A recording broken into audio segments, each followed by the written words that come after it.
A lot of people see the Ten Commandments as rules or restrictions, but really, they're not that at all. Because you see, the context of when God gave these commandments to the Israelites makes all the difference. So remember, the Israelites were on their way out of Egypt toward the Promised Land after 400 years of slavery. The Lord put together this dramatic rescue of His people. He freed them from slavery. He destroyed their oppressor. And then He gave them these commandments. Not to enslave them in a new way. He gave them to His people as a gift to allow us to be truly free, to flourish and know real fulfillment and happiness. So right from the start, with the first commandment, He says it right there.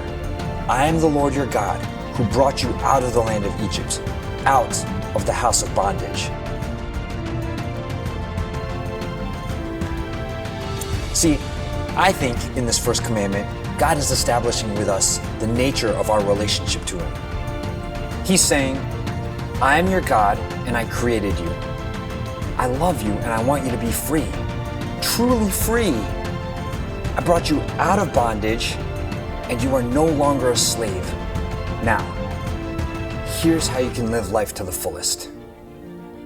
Trust me. He says, you shall have no other gods before me. Don't let anything come between us.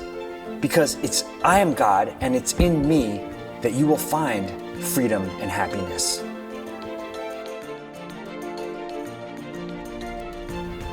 You know how we can tell that this leads to true freedom and happiness? Look at the martyrs, thousands of them over the past 2,000 years who've gone to their deaths joyfully, many times singing. They weren't crazy. They just knew that they were free of the chains of the things here on earth. How about you and me? Are we following God with such love and trust and joy? Putting God before everything else in our lives? Are we opening ourselves up to such freedom? I heard a wise priest once say, you might be able to tell what you're idolizing by how you prioritize your time. Most of us have something at some point in our lives. It could be work, could be working out. It could be YouTube or video games or even our families. Of course, we should be making time and taking care of our families and our work. And of course, it's good to have some downtime. But if you're making time for all of that and you're not making time for the Lord, maybe that's telling you something.